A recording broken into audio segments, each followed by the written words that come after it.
today's news. This is CBS News on the Hour, presented by Indeed.com. I'm Christopher Cruz in the Washington Bureau. The White House says the Chinese military has engaged in unsafe and unprofessional maneuvers that have nearly led to collisions with an American fighter plane and a U.S. Navy ship. The White House says the Chinese military, in the air and in the sea, has become increasingly aggressive. It won't be long before somebody gets hurt. National Security Council spokesman John Kirby refers to an incident in which an American fighter pilot was forced to cross into Chinese jet wash. And then there was the close encounter between a U.S. destroyer and a Chinese warship. 150 yards? Speaking as an old sailor myself, I'll tell you, that's pretty close when you're in open waters like that. Beijing claims it's the U.S. that's, quote, deliberately stirring up risks.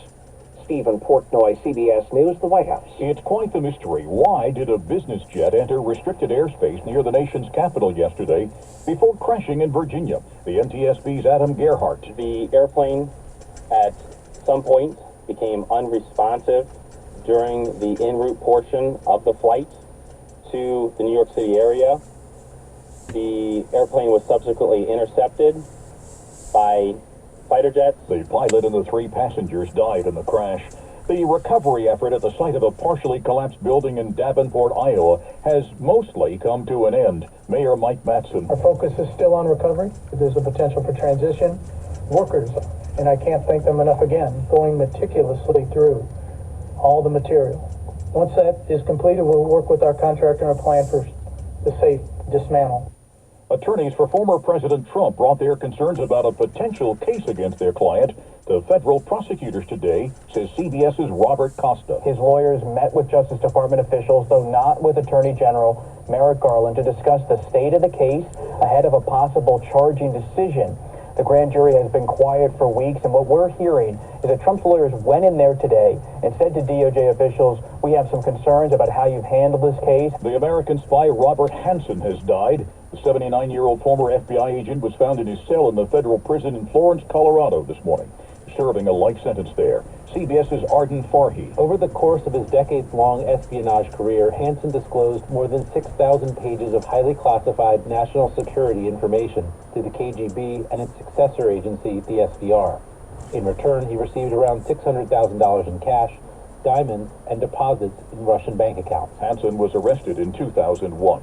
At the close, the Dow down 200 points, S&P 500 down about 9 points, NASDAQ down 11. This is CBS News. Well, that's today's news. Today's news. I didn't hear any good news, did you? I didn't think so. I guess it's all about perspective. The glass is half full. Well, as always, I want to thank you again for coming along with me on these Dash Cam News adventures. You know the drill. Peace, love, and all that hippie jazz. Bye-bye, everybody.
Achoo!